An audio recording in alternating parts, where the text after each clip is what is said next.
Welcome to It's Art, Let's Talk About It, a podcast sponsored by the Museum of Western Art in Kerrville, Texas. Located in the heart of the Texas Hill Country, the museum is dedicated to the preservation and promotion of the American West, especially through the art of the West. In this podcast series, we will visit with artists, art collectors, and gallery directors working in the Western art genre. We'll talk about the history and heritage of Western art, and we'll talk about why talking about Western art is so important. I'm Darrell Beauchamp, the Executive Director of the museum, and I'll be your host for It's Art, Let's Talk About It. The podcast is a member of the Texas Hill Country Podcast Network.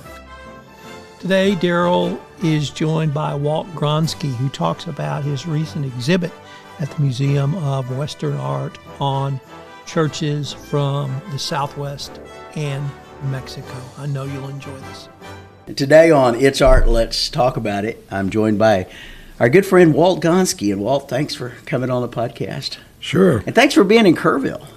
Happy to be here. Yeah, no, it's really fun. We first started a conversation about doing a showing of your work about a year ago or so, and we had talked about doing it in the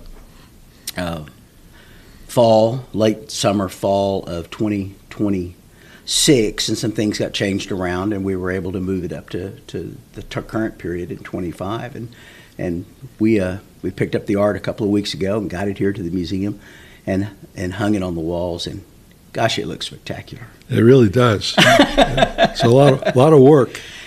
69 paintings. That's a lot of work. It's to a get show. them here. Yeah, it's a show about it. We call it Walt Gonske, the Church Series.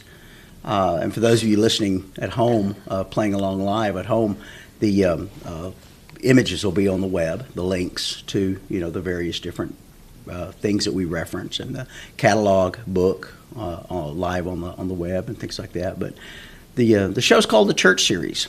But before we get into the actual Church Series, let's talk about Walt. Let's talk about, were you one of those guys who you were painting when you were 3? Pretty much, or drawing anyway. Yeah. When I was 3. Yeah, that's what I did to entertain myself. I'd copy comic book series. I'd just copy Donald Duck and Mickey Mouse drawings and just try and duplicate the cartoon. So I was doing it right away from the very beginning. Where'd you grow up? In Irvington, New Jersey. Irvington, New Jersey. So Yeah. northeastern boy. Yeah. Up there near New York. Yeah, pretty close. Yeah, and then I went to. I didn't go to college. I went to altogether 6 years of art school, and then went to New York. And when I was in my mid-20s, and got involved in men's fashion illustration. Wow. Okay. Yeah, and I was freelance, and I would pick up the clothes from the department store and go back to my little hovel in the West Village and do the drawing, hand it in the next morning, and then 2 or 3 days later, my drawings would be in the New York Times. It was kind of a kick to be doing that for those maybe 4 or 5 years. Yeah. And then I had my sister left New York before I did, and she took off to see the country from east to west, and she wound up in the Taos ski valley for the winter of 70, 71, and I came out to visit her with our folks, and just fell in love with Taos and Santa Fe, and I couldn't believe how much of the artwork out here was representational work, and You mean the art in Taos and Santa Fe? yeah, as opposed to abstract work or non-objective work, and that was my training. My training was pretty traditional, so I thought maybe I could go back out there. Maybe I could go live there and maybe even earn a living painting pictures. How much were you making in New York City? $15,000. Yeah, $15,000. Wow. And that we're talking about the late 60s. That's right. Yeah, and it was enough. I had a rent-controlled apartment. Must have been 10 feet by 30 feet, like a railroad boxcar. But you were one of the madmen, one of those guys, the ad guys, right? That's right. It was the West Village, and some of the young people that were starting to make it lived there, and the people that lived in the East Village weren't really making it yet. So I came out, and it was just a leap of faith. I didn't have a clue about whether or not I could actually earn a living at it. So you just quit a job. Yeah. Perfectly good job in New York City. Well, it was all freelance, so I had to go around and tell about 10 or 12 clients that I'm out of here. I'm leaving town, and I won't be back. And they didn't like it because they were starting to really count on me to do the work, and I was fast. I could get the work done quickly. What kind of work was it? I mean, you said men's fashion, but drawing models or paints? Well, it was drawing models. They'd give me the clothes, and I'd do a drawing on a person. I mean, it was just not the clothes alone, and it was mostly just black and white reproductions. I'd work on illustration board. Okay. And handed in each drawing. Maybe I'd get something like $75 to maybe $90 for each drawing. So I just survived. I just made it. But I didn't go into debt in New York. I was able to make it all work. But after your visit to Taos, you thought, maybe I can make a living out here. Maybe I can. Well, I didn't have a clue about whether or not I could. But you knew you wanted to live out there. That's right. What drew you to Taos? Well, my sister first got me out here, and I just loved it, and I loved the fact that Taos and Santa Fe both had a lot of galleries showing representational work. So it worked out great. I mean, I was so afraid of failing and having to go back to New York that I just hit New Mexico running. I just really worked very hard. I understand you rented a little one-bedroom? Well, it was a little adobe house out in Canyon, east of Taos, about 3 miles. And I rented from a little Hispanic lady, Mrs. Olguin, and I didn't realize it, but I had two strikes against me right away when I pulled up to this house that had a little for rent sign on the window, and so I went over and knocked on the door next door, and Mrs. Olguin answered, and so we visited, and she told me that she had a lot of trouble with Anglo hippies in the past. This would be the early 70s. What year was this? Well, 70, 72. Yes. And you were how old? I was still 29. 29 years old. I was 29 for 25 more days, and that turned 30. Just right under 30. Yeah, right.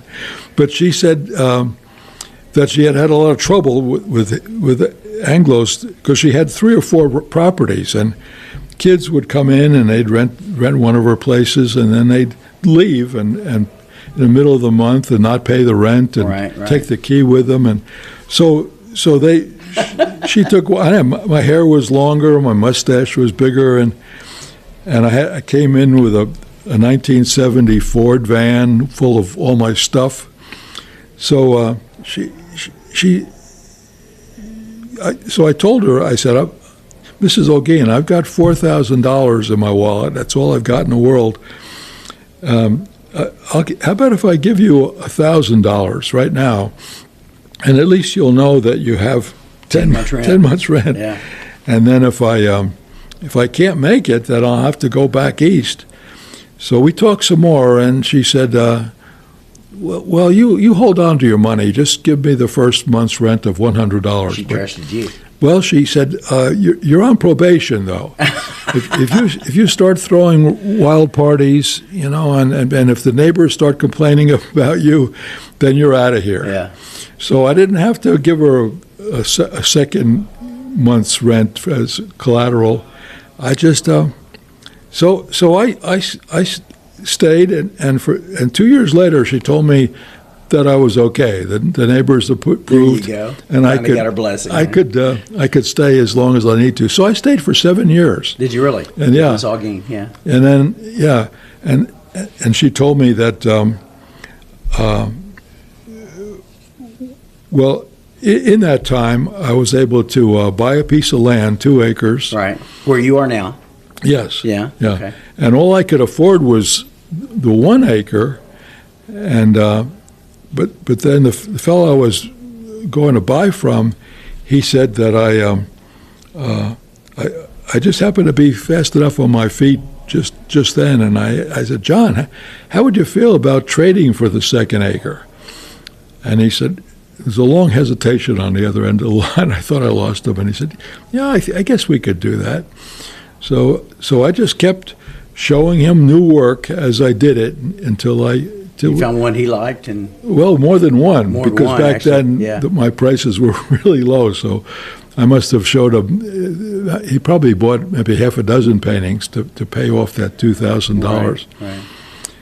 And it was great. I'm glad I got the 2 acres instead of just Right. the 1. The Taos in the 1970s. Yeah. Not as big or as popular as it. The ski resort was up there. The That's Pueblo, right. but And it wasn't the happening place that it is today. No, it was pretty quiet back then. Quiet.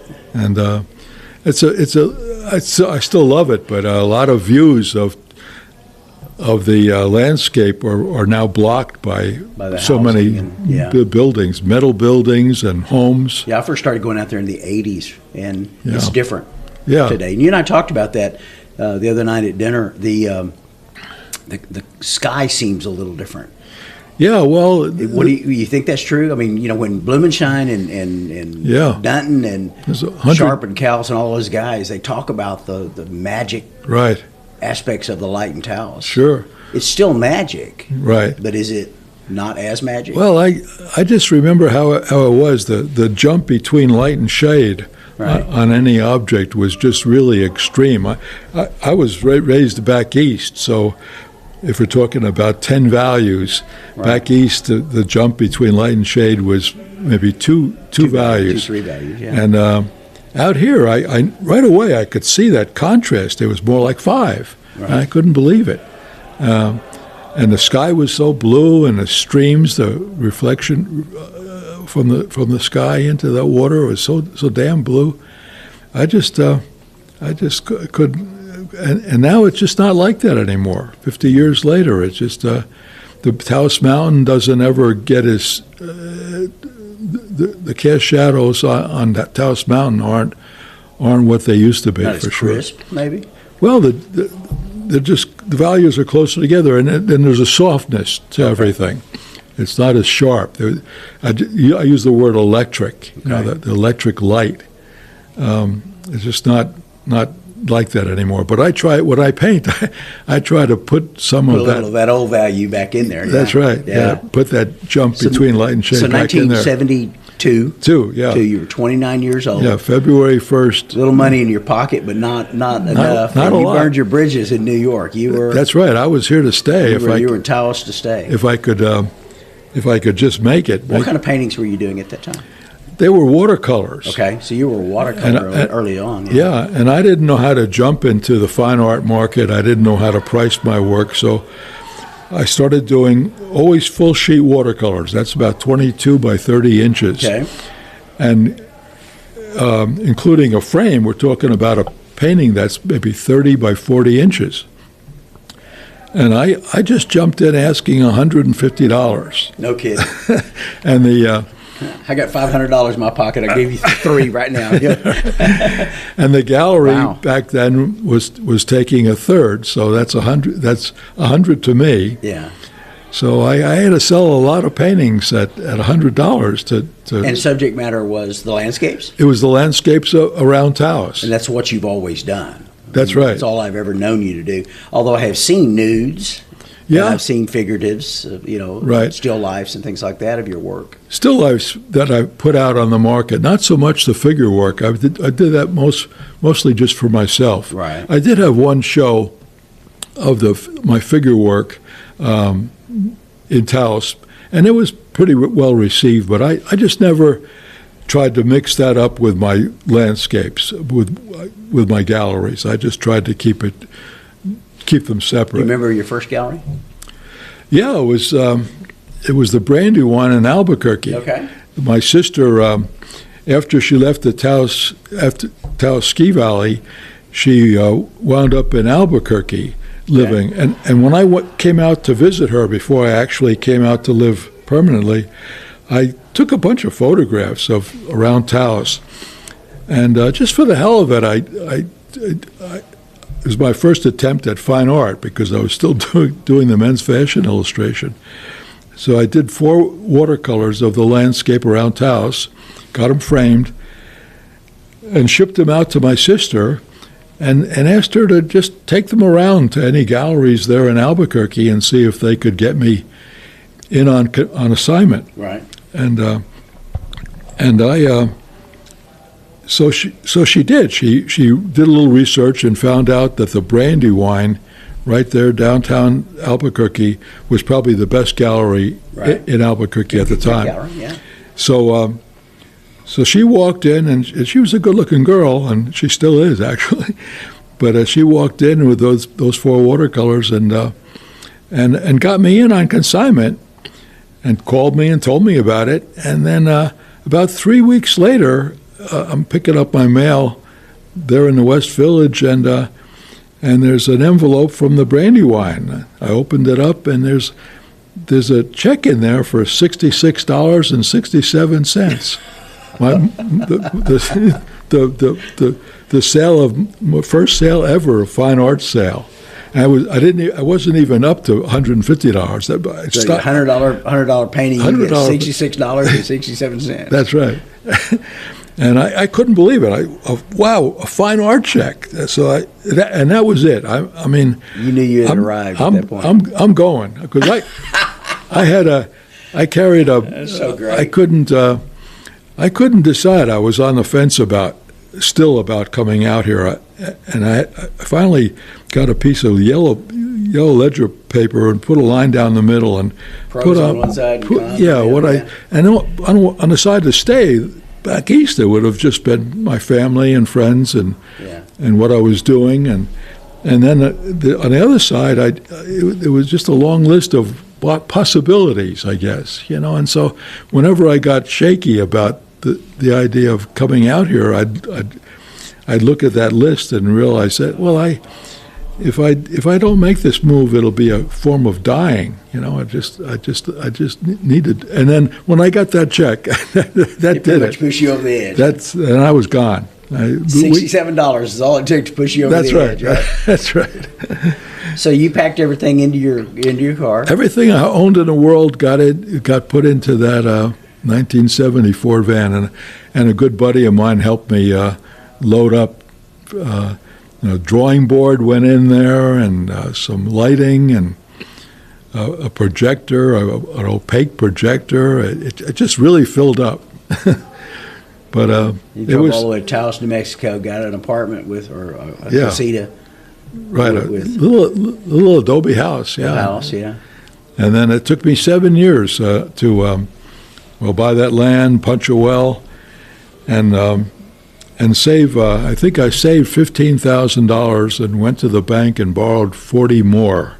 I've never borrowed money ever, and so for $55,000, I was able to build the first part of your house. Yeah, the kitchen and the studio and a connecting greenhouse, and then about 12 years later, after I was starting to do okay, I was able to add on 1,200 feet to the west. It's a go-to place where artists come for workshops Yes. Like Kevin McPherson teaches a workshop, and Yeah. he'll bring the artist out there to paint your garden and walls. And, That's right. And all of that. Yeah, well, I've had many different instructors bring their class out to my place one of the 5 days, because Right, they're usually 5-day workshops, and so one day everybody comes out to my place, and since I don't have to do anything, just make sure the door to the casita bathroom is Right. open for the class. And I just walk around like a big shot and talk to everybody, and Well, just you are a big shot. and just I've been there ever since. just put in my 2 And you cents. came by yourself, no girlfriend, fiance, No, wife, lover. no, Just and it took me a long time to figure out that that's a bold move for a man, a single man who's 29, almost 30 years Yeah, old, to but if make I- a step like that. sure. Well, if I had been married, though, I don't think I would have been able Really? to make the move. Yeah, I don't think yeah. I had just enough confidence or nerve to do it alone. But if I had a family started, It might have been different, I would have just probably stayed back east. and our lives would have been different. wouldn't Yeah. it? Yeah. And I realized that I really like to be alone most of the time, and that being the case, it's not conducive to being married. And you're a bachelor by choice. Yeah. And I say that, but you've become known as somebody who does enjoy his solitude and being alone, and That's right. and doing your paintings and going where you want to go when you want to go. Yeah, And you've embraced that. Being really spoiled by that. I don't Yeah. have to ask anybody anything. I just go when I want to. And just pile into the paintmobile, which we'll talk about here in just a minute. But Yeah. you get out there into Taos, and 7 years, you finally build your own place. You're developing at that point relationships with other artists in the area. Sure. I'm fascinated by the Taos Six, always have been. Uh-huh. We're going to put a picture on. We have a picture on our website, of the Taos Six. And Sure. Talk about those guys. You and the other five. Yeah. Bob Daughters and Rod Goebel, Okay, Ron Bersano, all known names. Julian Robles. Right, Robles. Yeah. And myself. Did I miss one? I don't think Yeah, so. you missed one. Robles, Goebbels, Uh-huh. Gonske, Ron Bersano. Bersano. Yeah. Anyway, we'll post a picture Okay. of it. But yeah, because there's a great photograph in our exhibition of you and the Taos Six, as we called it. And Right. that group stayed together for a couple of years, Well, about 3 years. 4 years, yeah. Yeah, we. And your purpose for forming was what? Why did you get together? Well, because Ray Vanella realized that we probably could maybe get noticed a little faster if we formed a group Right. than we could alone. So over lots of coffee, we just came up with. Well, the and idea. there's history for that as well in Taos, right? I mean, you got That's right. Well, the Taos founders. the Taos Founders Yeah. group included Dutton and All those guys. Shine and Sharp and Sure. Taos and, yeah. And they stayed together for quite a while, but I Right. think built into something like that, there's a time bomb, and it's going to go off sooner or later. Well, we noticed that with the Cowboy Artist of America here at the Museum of Western Art, back when we were Yeah. in the CA Museum. You get a group of 25 in this case, Sure. type A personalities together, and the clashes begin, and Sure. they're still to this day. They're a great group, and but it's hard to keep a group. Sure, There's a lot of personalities in a group. sure. Yeah. Somebody's pushing hard to really grow hard, fast. Yeah. And Rod Goebel maybe was the one in the group that was pushing the hardest, and the rest of us were working too. And they're But all gone, except for yeah, you. Ron Bersano and myself. Bersano and you are the only two that are remaining from that group. They Yeah. were passed. Yeah, That's been 50 years. that's right. Yeah. Yes, it's strange to say that, but it's. Do you remember that point in your career where, and I've asked this question of other artists, and the answer has been, no, I'm still not there, where you felt like, maybe I've made it, I'm successful, Well, yeah, it was a shock when I realized that this is working. I'm actually going to. I'm not going to have to go back to New Jersey. Yeah. And I naively, I think I said that I was making $15,000 at the end of my time in New York, and I just thought, well, if I could make even $15,000 a year in Taos, and just survive on that would be terrific. That would be fine, and not have to get a second job. Just be able to paint full time. Right? Yeah. So it worked out a whole lot better than that. And you've done well with I'm pretty pleased with how it all worked out for me, for sure. That's pretty cool. All right, one of the things that fascinates people every time we talk about Walt Gonske is the paintmobile. Uh-huh. And I had a chance to stand in the paintmobile with you, get my picture made. And it's a unique painting environment. Right? It is, it's been written up in magazines. It's been talked about by a lot of people. But talk about the paintmobile and how you came across this unique painting vehicle. Right. Well, a friend had the first one, Doug Higgins, and I saw his setup, and I thought I'd like to try it. So the first one was a 1985 Ford van, and I had an extended fiberglass roof put on it so that I could stand up in there. And then in the blank walls of that extended top, I had sliding glass windows put in three sides. Right. And so I could just stand up in there. You're a tall guy, right? People I was 6'4" back then. Yeah, 6'4" back then. I've lost 2 inches somewhere. Maybe really, but yeah. So you had to have something big enough for you could stand up and paint comfortably. That's right. And the windows were up at your eye level. That's right. And so I was out of the wind and the rain and the snow. I mean, it was. Was that the goal? Was just to be able to paint year round? Yes, that and just having a bit of privacy, and also it saved my eyes because I wasn't really out there in the glare of the sun. Okay. So I still remember the first painting I did. I knew about a farm just south of Taos in Pilar, and it was a really, really nice farm, and on the property or close to was a little church, and I just loved that property. But it wasn't paintable from where I could see it.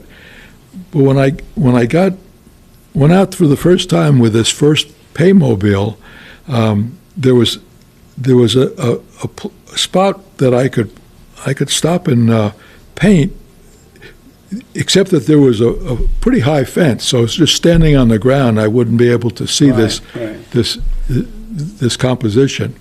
But with this brand new first paintmobile, I could look over that fence and see the whole thing.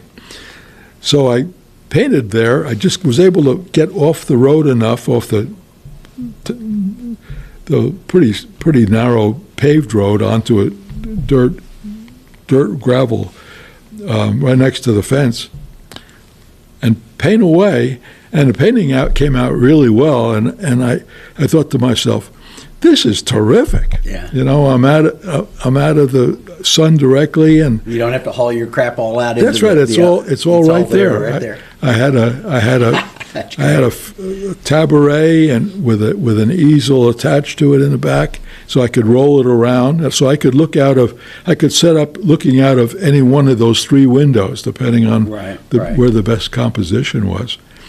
And so I just was sold right away on it. And then people don't bother me either. I mean, most people are nice, but occasionally, before I got the first paintmobile, we're talking about 72 to 85.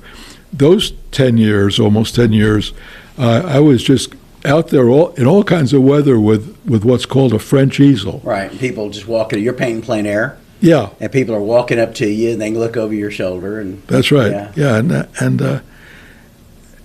And so I love that to begin with. I love being able to go out and paint directly from life, and I got Most of your works are done from life, right? Yeah, a lot more than half. Sure, okay. Sure. Plein air, as they call it. Yeah, but yeah. From the paintmobile, it allows you the freedom to keep your solitude if you want. That's right. Yeah. And you're up a little higher. Right.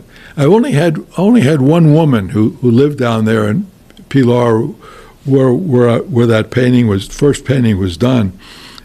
She actually came in the side door of my paintmobile. Okay, just came right on in.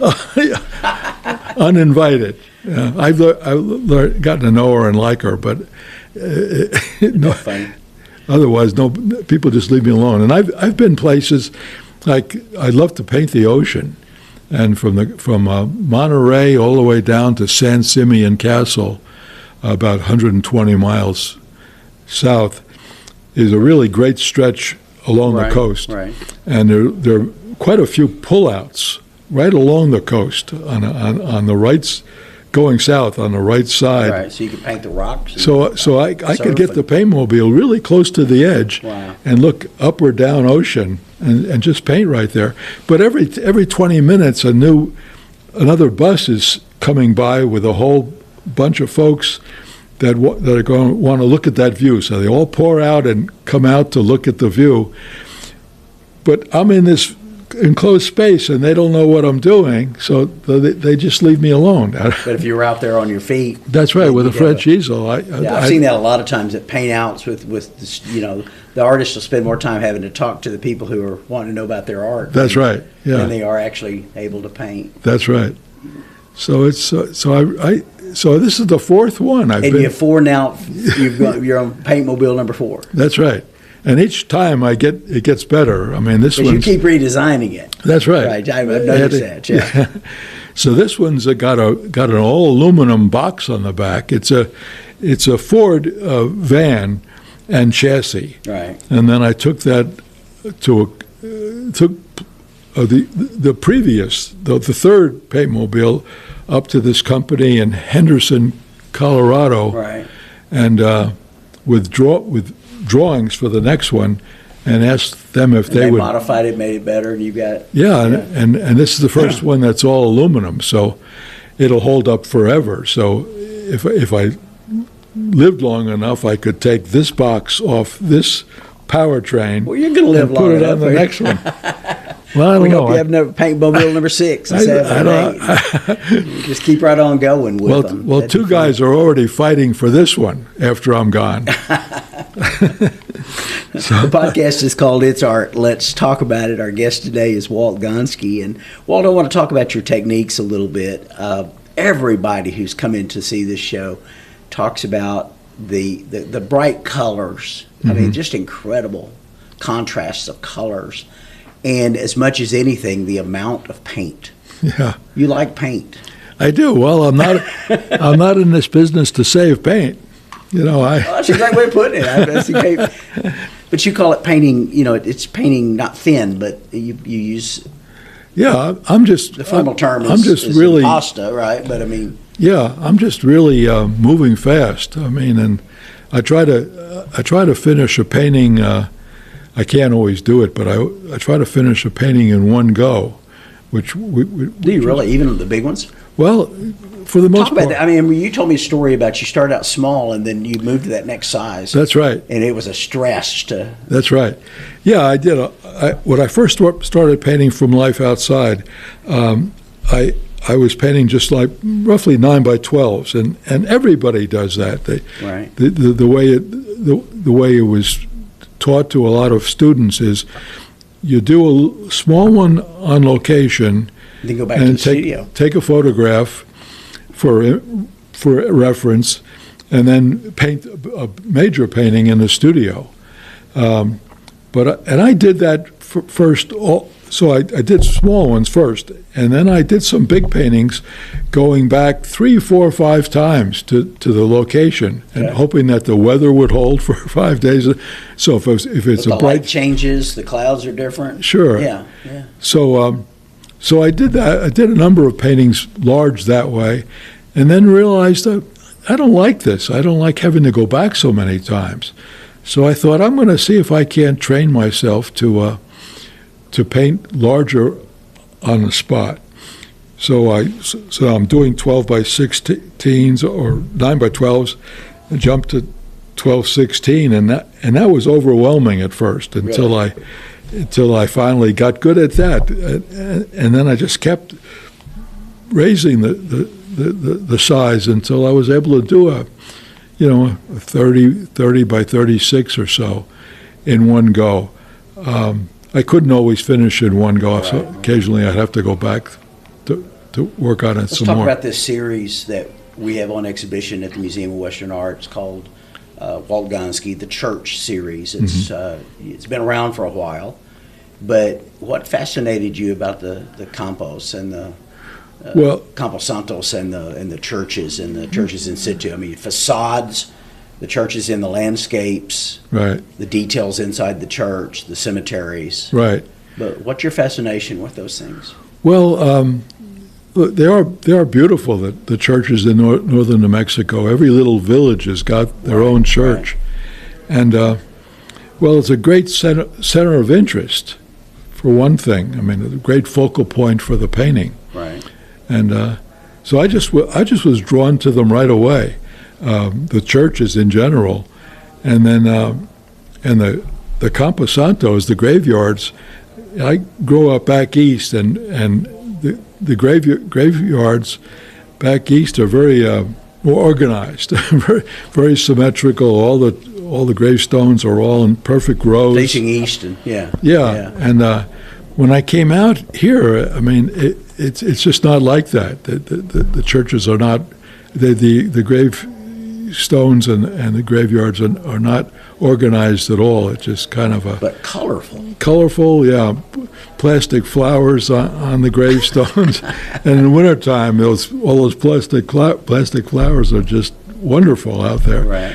I didn't really the first camposanto I saw was one of the Taos 6. Rod Goebel did one, and I thought, my first reaction was, well, that's kind of an odd subject to do. I mean, nobody's going to buy that. But they have. But they have, yeah. And so, but I saw the painting that he did, and I thought the painting was terrific.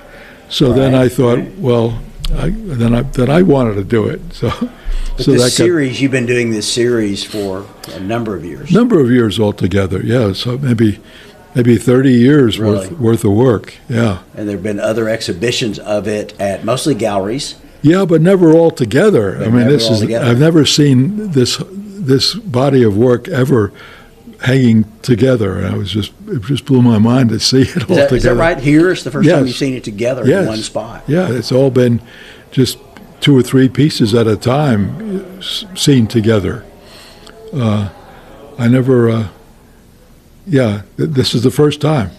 Yeah. Really, I'm so honored to be a part of it, and I hope your impression of it is a good one, right? I mean, it sure is. Yeah. No, it's wonderful. People have been really, pretty blown away by it. I mean, I've got a lot of collectors and friends in the area who, when I told them I was going to do 69 works of churches by Walt Gonske, it was just, I don't know, it just seems like, but boy, you see them in one place, and it just, it's pretty impressive, actually. Yeah, well, thank you. Very impressive. Well, let's talk about, because you've had a good career, right? I mean, you've had a successful career. By any measure, you're considered to be one of the, if you will, deans of the Western landscape, right? And the Impressionism, right? I mean, you're one of those respected guys that talk about.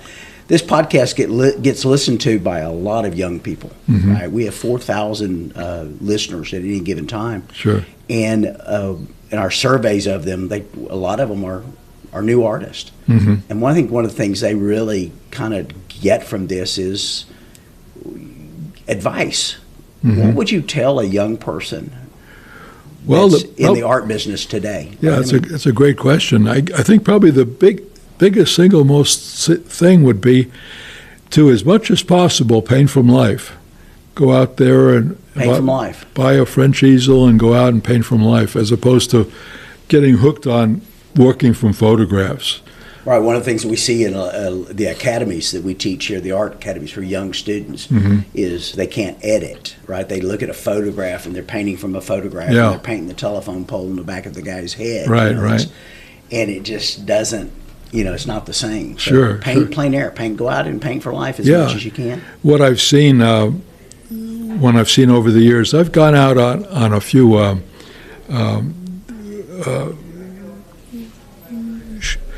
groups with different. I've been gone down to Mexico with art groups, and I usually, I don't. I'm not the teacher. I just go along with the group. Right. But I got the biggest kick out of seeing some of the students. They're painting on the spot, but they've got an iPhone. iPhone, yeah. Yeah, with the iPhone, and they take a photograph of the scene that they're going to paint, and instead of looking out at the scene, they're painting from the iPhone. But they've got a perfect rectangle. The scene's right there. I get the biggest kick out of that. Instead of just painting what's in front of you. Don't be looking at the phone. Other advice that I've had people give, Ron Riddick, for example, Grant Redden, when I've interviewed them, they've talked about repetition. Right. Just paint. Sure. Is that important? Paint? Yeah. Just paint. I mean, when I got so hooked on painting on location. Right. Now it's called plein air painting. Plein air, right. And that means finishing the painting in one go, wet into wet. Right. So the painting is wet the whole time you're painting it. Live on the location. That's right. Right. But I've been around a long time, and so we used to call it painting on location, painting on the spot. Right. Same thing. It's all same meaning. But that's the biggest, most important thing that they should be doing to really see, because a photograph, unless it's a really good photograph, it's going to be off in value or off in color, and then the student depth perception is not going to be the same. And just copying all those mistakes, all those things that are wrong in the photograph. But if you're out there painting directly from life, you're seeing seeing all the color and seeing all the values. I want to say one thing about the way I paint now on the spot. I try to. Most artists don't work this way. Usually, painting is a 2 or 3 step process. There's some kind of a drawing first. Right. Block it in. And then a block in, putting in simple light and shade of each object, and so there's continuous work to be done to get to a finish. But because I've been painting so much on location, I've been able to put down finished paint right on the bare canvas. I mean, it's not, canvas isn't bare; it's already prepared white canvas. Right. But so each stroke is a response to my emotion in that moment. And so I put that stroke down, and that area is done. I don't have to go back to it a second time or a third time to correct it. It's already finished. So people looking at the work, finished work, see all that, a record of all those moments and all that excitement in the paint itself. So the painting is as much about that excitement and in the paint as it is about the subject matter. So many paintings are about the subject matter and not about how it's painted. I don't know if that's clear, but that's a big part of what the people that do respond to my work, I think that's what they're getting out of it. They're responding to that record of all those moments during the process. You mix your paint on an easel? Right? On a piece of glass, actually. Glass, right? Yeah. And because it's so easy to clean. Right. It's just, I can get it nice and clean for the next painting. I've asked you this question, but I'm fascinated the listeners need to hear it. How many paintings have you done in your career? About 5,000 Really? that I count. That you've counted? That I signed, varnished, and put in a frame and put out there on the market.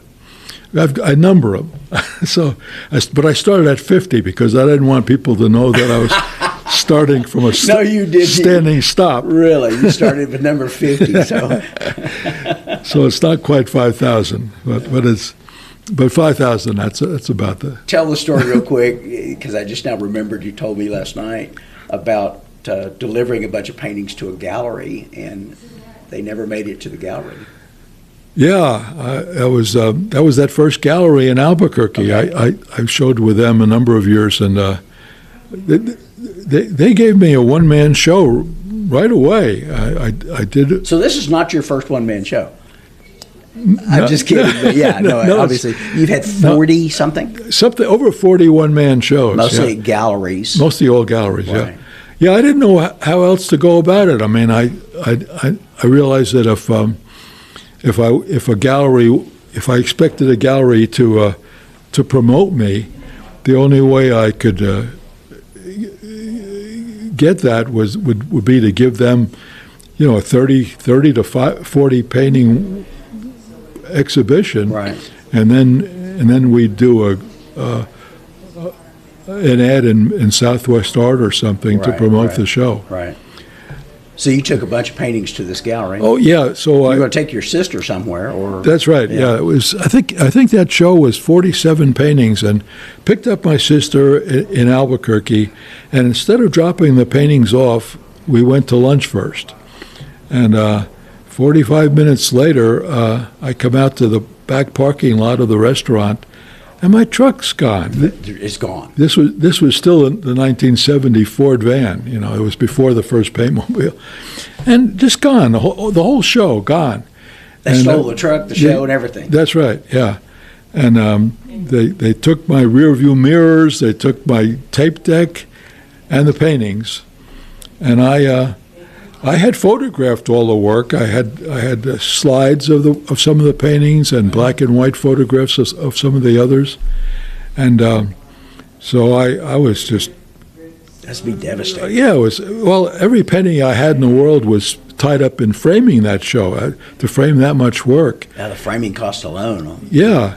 And so I was expecting to sell enough to pay for the framing and get a little bit ahead. That's why I started doing shows right away, because it seemed like the best way to further my career, to just put work out every year and try and do a show. So I went back to the gallery and explained what happened, and later I gave them photographs of all the work, and they gave all that to the police. And I found out later that the police thought that it was some kind of a publicity stunt. Really? Yeah, and so they weren't trying very hard. And you never got the van back? I did get the van back. You got the van back, but not the paintings. Not the paintings, yeah. And I got the van back minus the tape deck, rear view mirrors, and no paintings. And so I called up a number of galleries that gallery in Arizona, one in Utah, one in Colorado, one in Texas, one. And you've never seen those paintings since then? Never seen any of them. Yeah, right. So, that's tragic. So I really took a beating for 6 months, because I mean, no money at all from all those works selling. And just. So when I rolled out of Taos with $1 million worth of your art, you were hoping I wouldn't get robbed, right? That's right. I was real happy to hear that you were going to stop at a friend's house on the way home. Yeah, no, we don't go down the road advertising, and we've got valuable art. Right. And I stop for lunch. I stop right where I can see the van right there. We're not gonna. Yeah. But that's a fascinating story. Yeah. So I try not to stop with paintings in the van at a motel. I try to get where I'm going in one shot. Yeah. So that's fascinating. It's been a hell of a career, hasn't it? Sure has. Yeah. I mean, I don't. No regrets. No. I mean, you just painted, and you've enjoyed life. And yeah, it's been wonderful. And we've got 175 people showing up tonight to Yeah. to meet the great Walt Gonske. So that's got to be encouraging to know that people like the work enough to they'll come. Sure, I'm looking forward to it. The show is called Walt Gonske, the Church Series. It runs until November 8th, 2025 at the Museum of Western Art. And you just can't wait to see this work. I mean, I've got artists flying in from around the country, your contemporaries and others, younger artists who've admired your work, and they want a chance to meet you. And one of the questions I get asked, it's almost reverent, is he going to be there? Is Walt going to be there? Yeah, well, it's going to be there. That was one of the conditions of doing this. Right. So we want a chance to do a podcast, want a chance to put out the book, and Sure. all of these links will be at the bottom of the page on how to acquire the book and acquire your work, and ways to contact you. Mm-hmm. And it's just a great pleasure to know that you've been a part of the Museum of Western Art. What's next for Walt? I mean, one of the things we talked about moving this show up is you said to me, I'm not getting any younger. Right? Well, but you're in good health. You're in relatively good health relatively, yeah. Yeah. Well, this is kind of the biggest, maybe last highlight. I decided a number of years ago to not do any more one-man shows.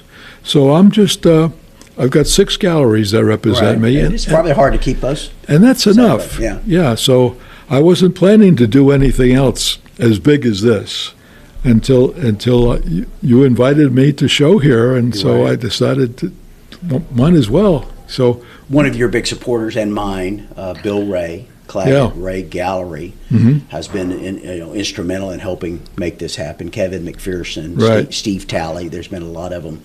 People who support and love your work and wanted this to happen. Sure. And one of the things we're trying to do here at the museum is put together good shows. Have good art on the walls. Sure. Well, we've certainly accomplished that with the church series. Yeah, well, it's different enough from most of the work that you have here. Yeah, I mean, you can only see so many cowboys on a horse looking left or cowboys on a horse looking right. But, Right. To see the church series, the camposantos series, I think is especially impressive to me. I love the church facades, the mission, Right. San Francisco. It's just right down the road from us, and so that's fun seeing your interpretation Sure. of those. Well, thank you very much. Books are available, paintings are available. If you're listening to this and it's before November 8, 2025, come on out and see the show, because it is stunning. It's spectacular. It really is. Well, thank you very much. Well, Walt, thank you for joining us on the podcast. It's Art. Let's talk about it.